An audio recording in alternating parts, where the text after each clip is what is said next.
What? Season 6? Six? It's so sick that it's season 6. What? I can't even. Oke, 3, 2, 1. Action. Kimobi. Kogyom. Aku suka banget. Suka banget. Aku suka banget kayak, aduh gimana ya, kayak aku gak bisa berhenti. Pas baru mulai tuh aku gak bisa berhenti kayak. Tau gak, satu kata yang aku pikirin ya pas nonton ini tuh betah, tau gak? Betah, entah Aku gak kenapa mau I cannot berakhir explain it even further.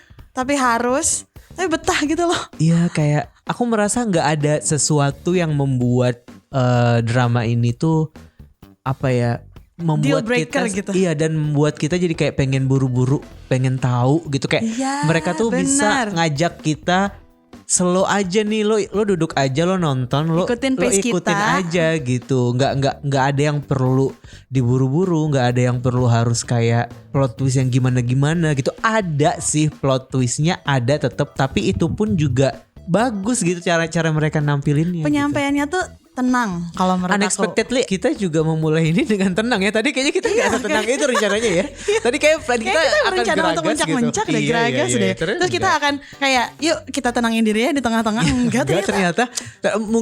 Mungkin itu vibe yang dibawa sama Melo Movie ini ya, kayak Bener. kita mau diajak seperti judulnya kayak let's just be mellow together gitu, tapi Iya. dalam arti yang kayak in a realistic way. Mungkin dibilang nggak, kamu merasa ini cukup realistis nggak ceritanya kalau menurut kamu? Well, secara human relationshipnya ya gimana? Bahkan menurut aku ini kayak depiksi yang jujur tentang kehidupan. Kayak ya udah, hidup tuh nggak apa-apa, nggak harus kayak di film.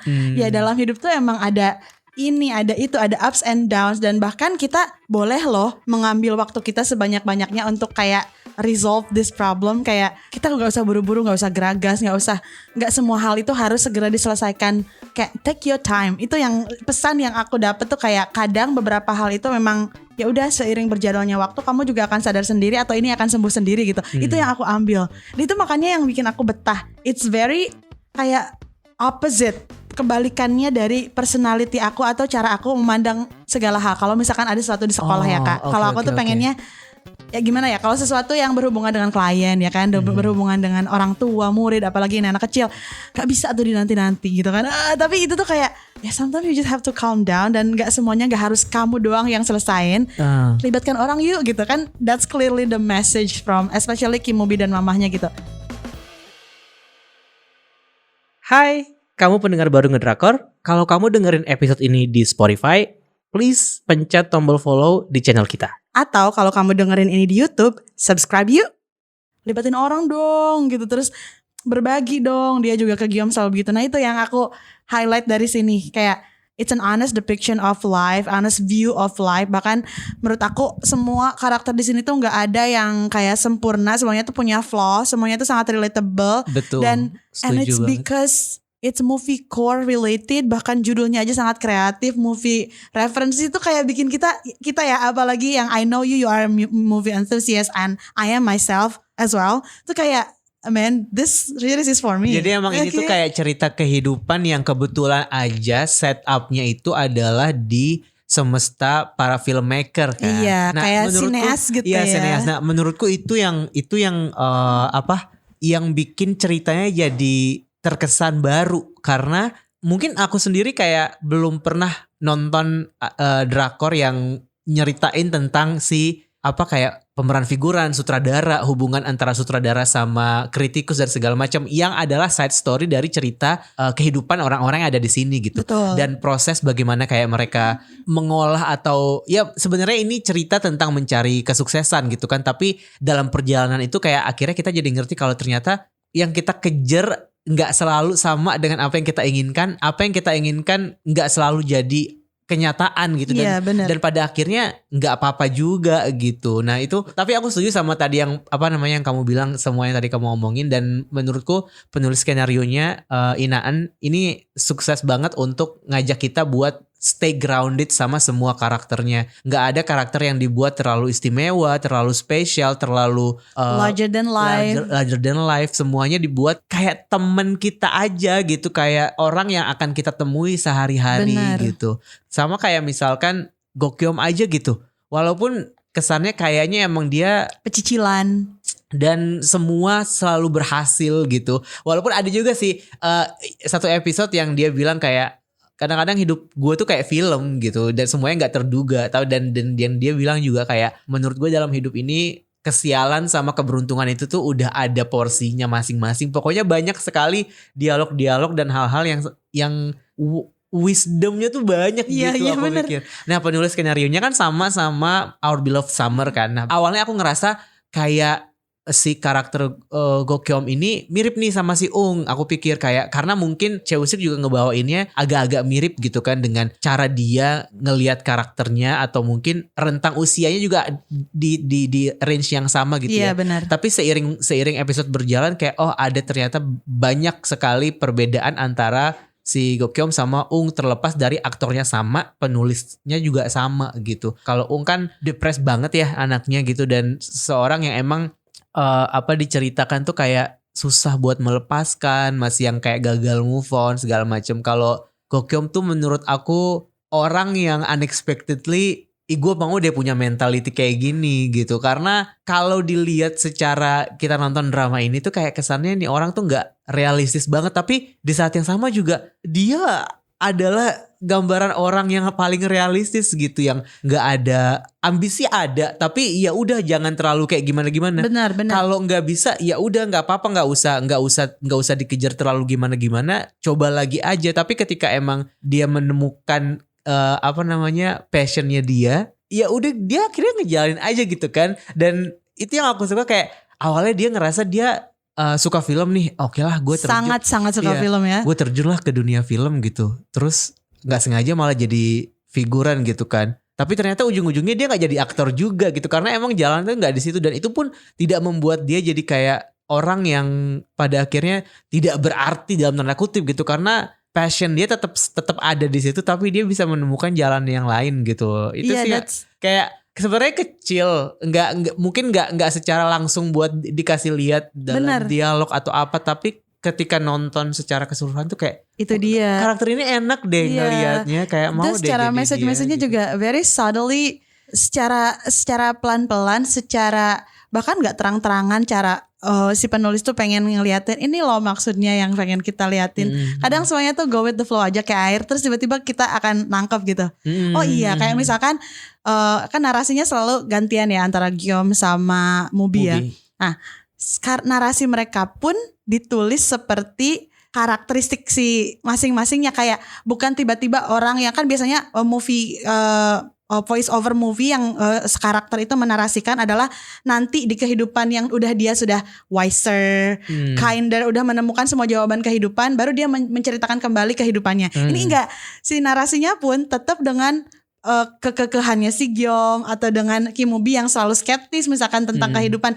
Walaupun si narasinya tuh kadang tidak, kalau menurut aku ya ada beberapa narasi yang gak inline sama yang diceritakan.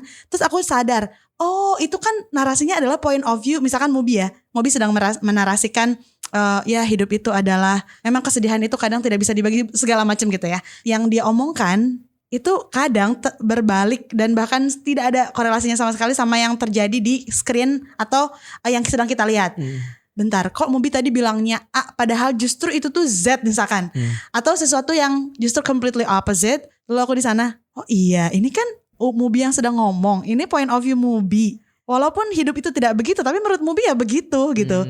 Sedangkan yang berjalan tuh enggak loh Mubi. Itu tuh kayak pengen kita ngasih tahu teman kayak, bentar Neng, enggak gitu. Bentar deh, kamu juga akan menemukan jawabannya. Dan iya, like the next following scenes dia akan kayak sadar gitu. Entah itu melalui dialog atau melalui narasi dia yang follow up yang tadi gitu. Kayak menurut aku itu cara yang refreshing ya. Jadinya kayak bener kata Karan, kayak baru gitu. Aku sih belum pernah juga ngelihat yang kayak gini dalam even Korean movie, Korean business gitu ya, Korean showbiz yang menurut aku bentuknya performing arts. I've never seen this. This is my first time seeing something like this. So calm to the point that I think this is not for Netflix. Kayaknya ini terlalu kalem deh buat materi Netflix. Kayaknya Disney Plus kayak gitu kayak I feel like it's on Netflix but yeah it doesn't look like it's for you. In a way. Bener. Dan aku juga suka dari Mellow Movie ini kayak mereka punya 4 karakter utama kan, dan masing-masingnya itu dikasih porsi yang equal gitu. Maksudnya cara penyampaiannya dua pasangannya itu tuh nggak apa ya? Ya oke, of course kita akan banyak ngebahas tentang menampilkan Mubi sama Geom gitu. Tapi di saat yang sama juga ceritanya si Jun sama Jua nih nggak cuman yang nempel gitu, tapi Rasa memang sama-sama penting ya. Iya sama-sama penting Bener-bener. gitu. Dan yang bikin aku enjoy lagi adalah secara tidak sengaja, ya mungkin ya sengaja sih karena ditulisnya seperti itu, tapi maksudnya kayak kebetulan di kehidupan mereka tuh disatukan dalam sebuah proyek film gitu loh. Maksudnya kayak that's exciting dan so meta gitu jadinya kalau nonton ini tuh. Bener. Kayak Jadi seru gitu ngelihatnya orang-orang ini. Dan menurut aku ini jarang gak sih ditampilin kayak second couple, second lead, kayak ibaratnya temannya si main lead couple ini disajikan dan membuat kita merasa kayak as if mereka pemeran utamanya. Iya, mereka ketika partnya mereka ditampilkan, oh iya kita sedang fokus ke mereka nih, mereka sedang jadi sorotan gitu kan. Ketika switch lagi ke yang couple lain juga is as important gitu, kayak ih kok bisa bagus nih berarti penulisannya. Bener. Kayak semua karakter itu sangat manusiawi to the point that kita bisa nitpick, ini kayak teman gue nih yang kayak gini, ini kayak misalkan karakternya si Jun misalkan ya, like personally I don't like that character if that person is probably like my other half atau teman aku, atau maksudnya karakter orang yang menurut aku I don't like gitu ya. So I don't like that kind of pembawaan dia, kayak the way he always like manages to give my nerve kayak, but it's written so well. Dan fakta bahwa si aktornya juga bikin aku kayak terpengaruh. Ih, tuh orang jadi gitu banget sih. Berarti dia berhasil banget mainin karakter yang aku secara personal I wouldn't want to be. It almost feels everyone's not acting di sini. Bener, menurutku kayak oh, is that their personality gitu loh? Iya, almost bener. Their real personality. Aku juga kayak pas ngelihat Geom kayak how gimana, kan maksudnya gimana sih Chae-woosik tuh bisa memerankan si cowok ini tuh jadi kayak I don't think I have something. Aku nggak punya sesuatu untuk dikritik gitu loh, kayak kenapa sih lo harus begini karena kan biasanya kalau nonton gitu kan male lead itu paling banyak kan yang flaw yang bisa kita kayak bisa kita kulitin gitu, kayak ini harusnya nggak kayak gini, lo harusnya nggak kayak ini. Maksudnya kayak ada toxic trait-nya dia yang mungkin kita sebagai penonton tuh kayak ganggu gitu. Aku nggak tahu kalau di Geom ini ya, kayak apakah karena emang kita dimulai dengan cerita dia sebagai yatim piatu, terus sepanjang perjalanannya dia berusaha punya buat kakak, iya gitu dia kan. cuma punya kakak, terus dia kayak selalu berusaha untuk bisa kayak selalu ada buat kakaknya karena dia merasa cuman dia yang gue punya gitu. Terus kemudian pas cerita tentang dia dan kakaknya ditampilin dalam satu episode tuh kayak pokoknya aku ngerasa aku nggak punya sesuatu untuk yang aku nggak bisa bilang aku nggak suka sama orang ini gitu. Bener.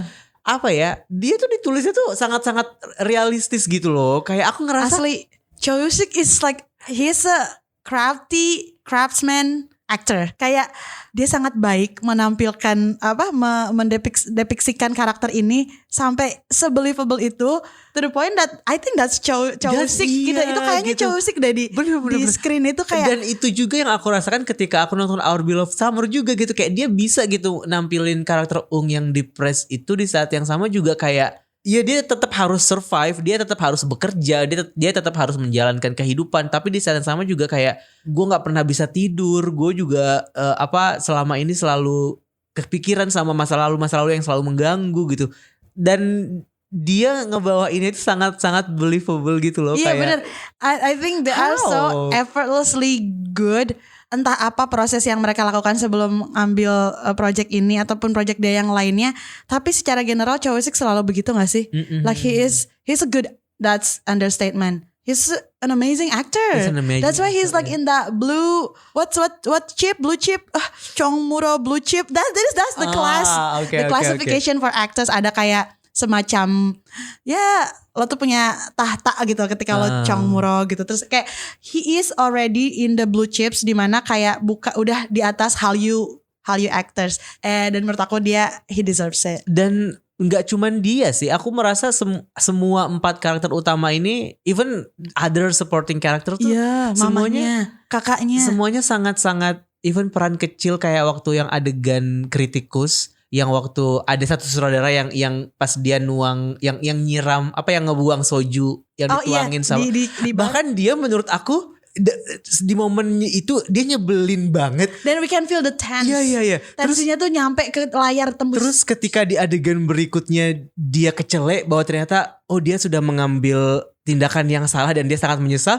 Penyesalan itu tuh sampai ke kita gitu loh, kayak second hand embarrassment itu sampai gitu. Anjir, malu banget. Iya, that's sebagus itu berarti. Even momen yang sekecil itu. Dan tadinya kan aku agak skeptis sama Pak Boyong ya, maksudnya kayak akankah dia menampilkan peran yang wajah yang berbeda gitu, karena ya coba kalau ngebayangin muka Pak Boyong kan kita nggak mungkin bisa memikirkan karakter-karakter lain yang terlalu liar gitu kan, maksudnya kayak bukan yang kayak Song Hye Kyo tiba-tiba jadi Dark Nuns gitu, maksudnya kan nggak bisa kan kayak gitu.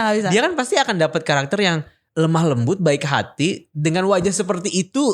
How can you make her a villain gitu kan? Nggak bisa. Tapi bahkan dalam peran yang aku menyebutnya karakter yang sangat simple dan sederhana gitu, dia bisa buat menyampaikan trauma, sakit hati, bagaimana dia rasa bekunya dia yang kayak sebenarnya apa sih yang gue cari di dunia ini, apa sih yang pengen gue buktikan dengan gue bekerja di industri film ini.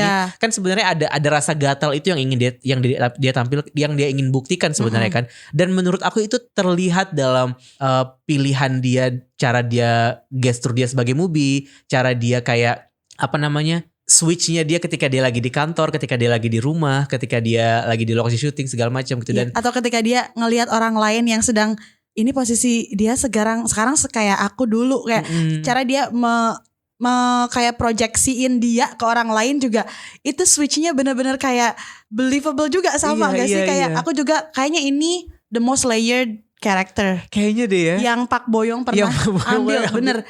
Di project Utopia, she was so good. Oke. She was so good with Park Seo Joon. Itu film kan? Film. Iya. Yang film disaster itu kan ya?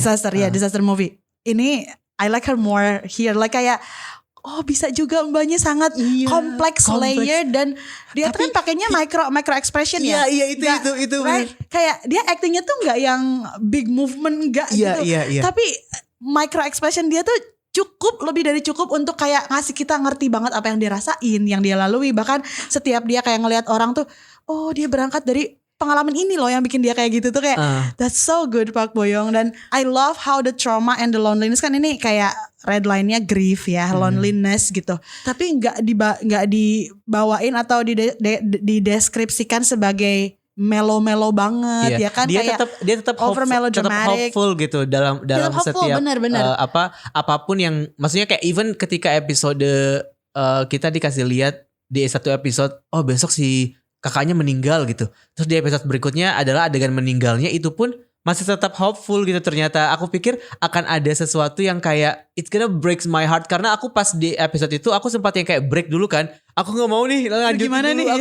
Aku takut lanjutin gitu. Pas aku lanjutin, ternyata enggak Iya heartbreak, tapi enggak yang kayak mereka enggak mau membuat kita jadi larut dalam kesedihan itu, karena selalu ada hope di akhir gitu, di setiap mereka selalu nyelipin pesan yang kayak even dari pemilihan judul per episodenya aja kan, yang kayak why so serious. Iya, why so serious. Terus kayak perjalanan ini sampai di sini, sampai jumpa lagi di perjalanan berikutnya gitu kayak up. Iya, jadi kayak masih ada hope gitu bahwa this is might be the end, tapi sometimes not the end for everything. Not the end for everything gitu. Jadi kayak masih, dan hope itu yang aku juga suka dari 4 karakter ini, karena walaupun mereka kayak mengambil keputusan yang salah di masa lalu gitu, tapi they still like hopeful, kayak a brighter future will come for us gitu di tengah struggle-nya si Jun misalnya sebagai seorang komposer musik yang selama ini nggak pernah dapet job, nggak pernah dianggap, bahkan dia bisa dibilang kayak numpang hidup lah sama orang tuanya gitu di usia yang dia harusnya udah produktif gitu kan. Tapi ya again, aku melihat dia sebagai orang yang sebenarnya dia bukan orang yang males kok, dia tetap berusaha kok gitu. He always make something gitu kan. Dengan dia mau kerja di bar aja, menurut aku itu sesuatu yang harusnya harus diapresiasi gitu, dan itu kan yang nggak dia dapatkan ketika akhirnya dia putus dari Jua kan, karena support systemnya itu tuh hilang, makanya dia stres aja kelihatannya. Tapi dan datang lagi hope di masa depan bahwa Jua datang dengan misi kayak gue masih sayang sama lo, walaupun mungkin sayangnya udah beda gitu, tapi masih peduli. Gue tahu lo tuh berbakat. Jadi cuman again nggak semua orang tuh kan mau ngelihat kita walaupun berbakat apapun kita kan. Kita butuh yang namanya ordal itu pada satu saat gitu. Dan beruntungnya si Sejun punya Jua aja gitu, kayak there is still hope. Ada orang yang kita mungkin nggak sengaja temui di masa lalu yang pada akhirnya datang memberikan ternyata jalannya tuh kayak gini, dan that thing is so realistic, karena kadang-kadang dalam hidup pun tuh kayak gitu ya gak sih? Benar. Kayak kita gak sengaja ketemu sama orang ini satu saat, terus tiba-tiba entah 5 tahun kemudian kita pernah ketemu deh waktu itu, terus kemudian kita jadi ngobrol, malah jadi terkoneksi, malah jadi terhubung, dan itu yang membuat kita jadi punya bahan obrolan, jadi punya nggak sengaja malah jadi jalin chemistry kayak si Jua sama Movie juga gitu. Bikin kehidupan kita juga jadi kayak lebih kaya ya, rich. Betul. Dan itu yang kayak mereka bisa nampilin tektokan kehidupan yang terjadi di kita nih sebagai orang-orang biasa ini, tampil ke dalam sebuah drama Korea tapi manis, bagus, tetap menarik, cantik, menarik gitu. Iya, betul. Gitu. Pali-pali spill the tea. Kenapa kita harus bahas Kim Soo Hyun? Karena ini update ya dari yang episode sebelumnya. Iya betul. Follow up. Episode sebelumnya kan kita udah bahas satu kronologi dari awal muncul skandal sampai akhirnya ngaku tapi gitu ya. Terus di episode sebelumnya juga kita udah bilang kalau Kim Soo Hyun tuh diminta untuk muncul ke publik oleh pihak Kim Sae-ron. Lebih ke kayak publicly apologizing sebenarnya. Ya, kemudian dia muncul. Tadinya aku pikir pas dia muncul, I think that's gonna be like, will he? Atau seperti yang kita gitu. Kayak yang kita harapkan. Ya ngaku aja gitu, just apologize, dan jangan lagi ada bantahan segala macam. But then ternyata the plot twist adalah wig-nya ternyata lebih maju. bukan konten dari pressconnya. Atau make up-nya yang terlalu tebal sehingga ketika dia lap satu keringat di daerah hidung itu katanya like the bedak itu come off gitu. Tapi emang kelihatan banget tahu make up-nya emang se-ekstra itu menurut aku, kayak dia mau shooting Queen of Tears. Shooting malah. Kim Soo Hyun nih gara-gara Pali-pali spill the tea. Kita tuh ada Instagram loh. @podcastngedrakor. @podcastngedrakor.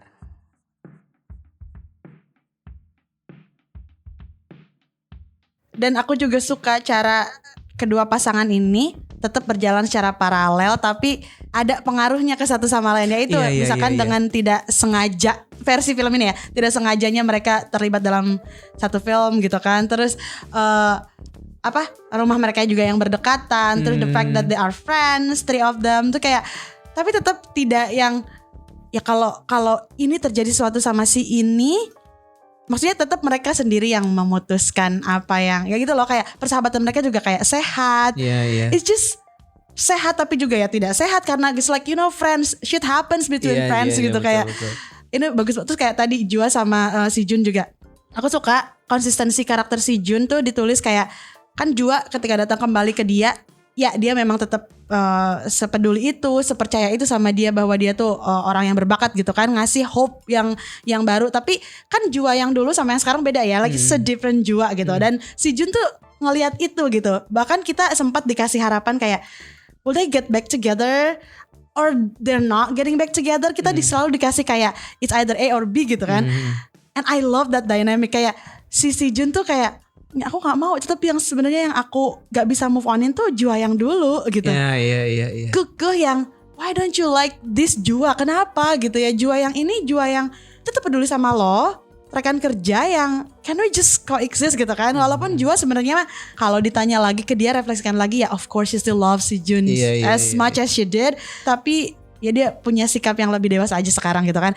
And I love that subtle, atau ya itu kayak tadi kayak micro acting yang mereka tuh nggak yang dramatik, nggak theatrical, nggak big movement, gak larger than life, but it's just so close to my dear heart. That's why I said it's like ini betahin banget ya. Iya. Dramanya bagus banget. Penyutradaraannya, penulisan skenarionya dan bahkan editingnya pun menurut aku sangat-sangat mendukung satu sama lain gitu. Betul. Even pewarnaan gak sih? Warnanya dipakai. Itu kayak terus judul-judul yang aku tadinya nggak ngeh kalau itu tuh dari referensi movie sampai di akhir. Pas aku look back pertama gini kayak why so serious? Is that from The Dark Knight? Iya kali. Tapi aku nggak nyangka akan begitu konsisten sampai karena aku nggak ngeliat dulu ini apa sih judulnya apa aja. Apa yang aku duta. Pas yang ini karena aku yang kadang Englishin ya, kadang sambil makan terus pakai bahasa Inggris gitu. Jadi Inggris jadinya si judulnya pun ke translate wait, it's not your fault, that's Good Will Hunting. Terus nanti ke ujung-ujung aku nggak tahu semua apa tuh dialog itu, tapi pas ini nih yang pas dari up, okay, now thank you for the adventure, now go have the new one. Ini semuanya kah pas di ujung sampai aku cari. Oh okay, there is this.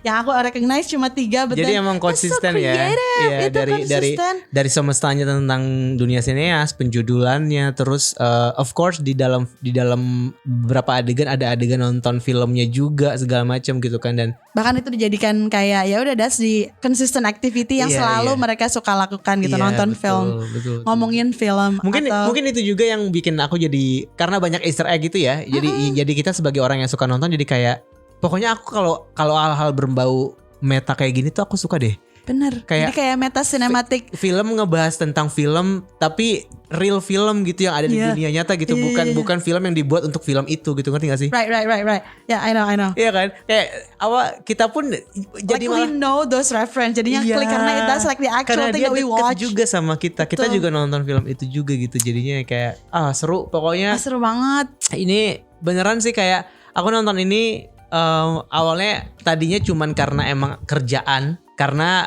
waktu itu ditawarin kan interview sama cast di The Four Quartet ini, ditawarin interview terus kayak aku dikasih nonton duluan sebenarnya 4 episode pertama tuh, tapi aku cuma nonton 2 karena aku kayak yaudah nanti aja biar surprise gitu, tapi aku nonton 2 untuk bikin pertanyaan aja gitu kan.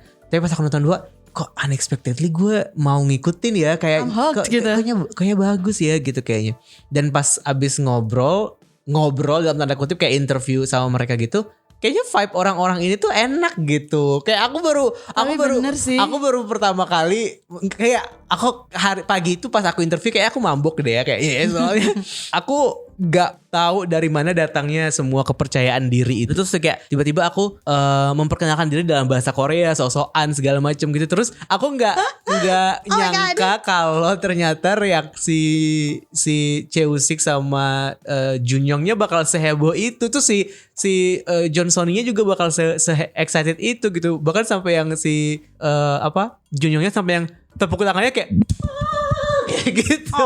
Gara-gara aku cuma bilang kayaknya masih Detikop Kijaron ini udah bagus gitu kan, kayak pokoknya introduce yang sebenarnya siapapun juga bisa melakukan itu gitu, tapi mereka tuh excited banget gitu. Terus si Usiknya bilang kayak wah bagus juga bahasa Korea. Kayak gue malah cuma itu doang, gue juga latihannya juga barusan ini gitu kan. Sweet itu ya. Iya, maksudnya kayak mereka apa yang kita lihat di series, chemistry mereka, supportive mereka tuh kayak they bring that to the press tour gitu loh. Jadinya kayak that's so fun. Kayak kebayang if that's a part of the plan, that's amazing. If that's the real characteristic in real life, that's even more amazing. Iya benar. Dan mereka ngasih jawaban pun yang rich gitu loh, nggak yang sepotong-sepotong atau nggak yang cuman sekadarnya aja gitu. Mereka ngasih jawaban thoughtful yang thoughtful. Terus juga aku ingat ada satu pertanyaan terakhir yang harus dipotong karena waktunya udah mau habis. Terus si translatornya nanya, karena waktunya udah mau habis nih, pertanyaannya mau dikasih ke siapa? Tadinya kan aku mau nanya ke semuanya, pertanyaan mau dikasih ke siapa? Oh siapa aja deh yang mau jawab gitu. Terus pertanyaannya kan kayak kalian tuh tipe yang nonton film sendiri atau bareng orang atau gimana gitu kan. Nah aku kan expect-nya mereka akan jawab Usik gitu, aku sih tipenya gini. Boyong tipenya gini. Tapi karena waktunya singkat, aku tuh kayak unexpected banget. Tiba-tiba Pak Boyong langsung yang kayak, yang suka nonton sendiri siapa angkat tangan, langsung kayak gitu. Jadi dia ngelit gitu. yang suka nonton film bareng sama orang. Oh, Jadi kayak that's so gitu. Jadi kayak aku langsung pas di belakang kamera Zoom kayak, untung ada Pak Boyong. Pak Boyong, thank you so much. Kalau nggak gitu kayaknya ini tidak tersampaikan dengan baik nih pertanyaannya, atau mungkin akan dragging dan segala macam gitu. Jadi kayak itu ngasih gimmick yang menurut aku seru aja, dan The sweetness, the professionality, dan that interview experience bikin aku jadi kayak I will watch this definitely. Ngasih impression yang bagus itu gitu. simple tapi abisan nggak bisa. Jadi kesana ya kayak. Jadi kesana. That was a good story by the way. I love that. I want to see the video. Yeah. I will give you the video later. Okay. Dan suka gitu. Jadi kayak nggak mereka seolah-olah di kontrak itu kayak pokoknya selama press tour ini vibe-nya harus positif gitu. Apapun yang terkait sama Melo Movie ini harus hopeful gitu. Nggak ada yang boring dan segala macam. It works.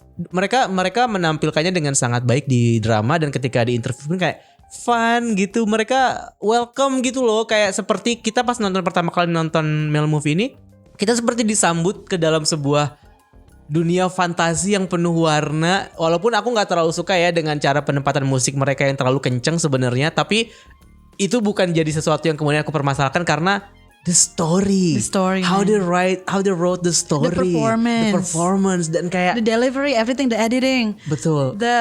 It's a chef kiss almost, like it's worth rewatch karena kayak itu sesuatu yang bikin nyaman kan. Kayak when you have a rough day, you know what? I'll go with the Melo Movie. Iya. Bener. Dan langka juga karena abis satu Netflix bagus di Trauma Code, terus ada lagi bagus yang lain. Biasanya kan nggak kayak gitu ya. Biasanya kan kayaknya harus nunggu berapa lama judul dulu baru ada yang bagus, bagus. Atau enggak harus ada overexposure dulu gitu kan. Yang ini bahkan menurut aku back to back.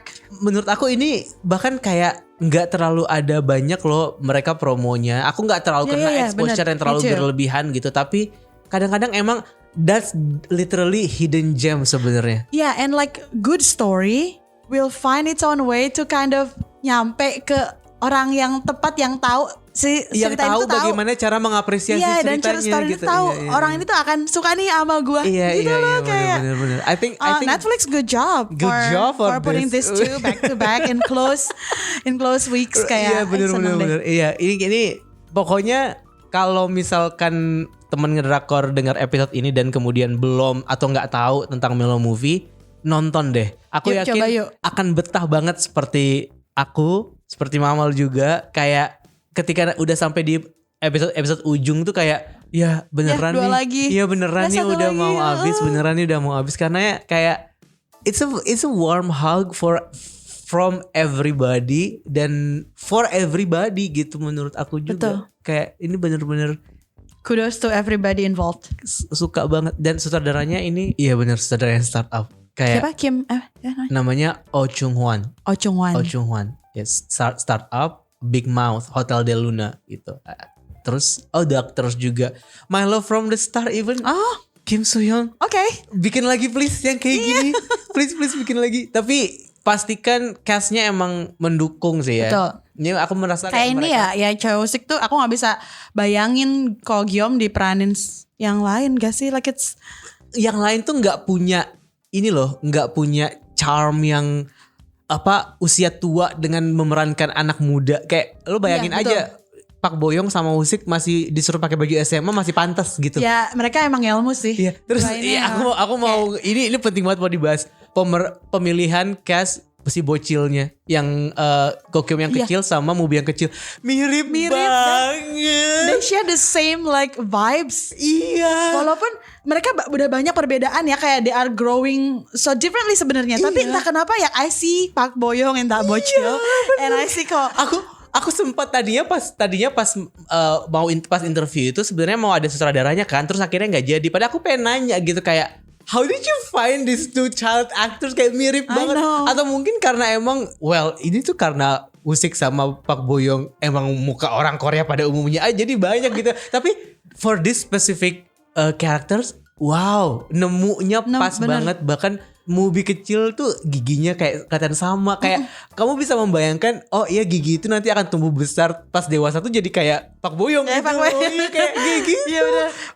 Keren sih aku kayak itu the best. Apalagi dari even the casting director, good job. Casting director, sutradara, terus cinematographer, or the supporting characters semuanya bagus. Dan setnya juga kayak wah. Yeah, cinematography, keren, please. Keren. Talk about that specific episode when they kiss, yang salah satu jagung yang dikunyah Pak siapa si Choi Woo-sik tuh kayak sebenarnya ngaclang, cuma like nobody, even me, if I don't watch like the reels about that, it's like I didn't notice that, tapi ya itu tersepona dengan wah. The view, the way they stand up, cara mereka ngomong, delivering the dialogues, cara si mobil diparkir terburu-buru tuh nggak ada loh. Kayak mereka bahkan ketika argue aja, kita tuh dikasih momen jeda gitu, kayak dalam satu dialog ke dialog yang lain itu tetap ada rasa dimana kita kayak ada jarak di situ, ada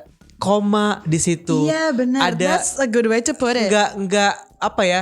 Memang mungkin intens gitu ya, kayak misalkan ketika Mubi sama Kyom akhirnya ngomongin soal kenapa lo ngilang segala macam, tapi itu pun tidak dibuat jadi gak sebuah ada konfrontasi yang mencak-mencak gitu. Jadi kayak masih ada obrolan yang sehat di situ gitu, dan itu membuktikan kayak karakter-karakter ini tuh bertumbuh gitu mereka. Yeah, they are adults yang memang sudah sudah mengalami hidup. Iya, dan mereka tahu kayak orang dewasa tuh kayak gini loh ngomongnya. Kita tuh nggak bisa, kita bukan orang yang remaja itu. Kita udah orang dewasa yang berbeda gitu. Makanya ketika adegan yang waktu first kiss sama adegan yang dipeluk di bioskop taman, kan pas aku kayak tadinya mikir pasti si Gyeom bakalan langsung nyipok nih, aku pikir gitu. Tapi pas akhirnya dia memutusin buat meluk, aku langsung inget kan sepanjang perjalanan cerita kayak oh dia bukan tipe orang yang langsung nyipok gitu. Even karena their first kiss was itu kan movie's first move gitu, kayak gitu. Oh oke. Okay. Itu kayak dia bukan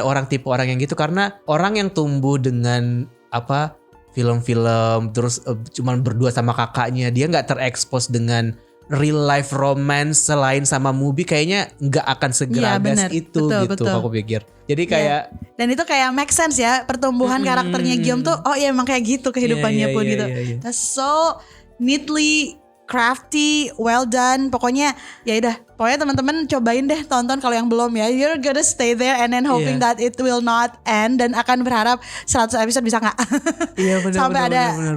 Tapi I'm not wishing for a second season. No.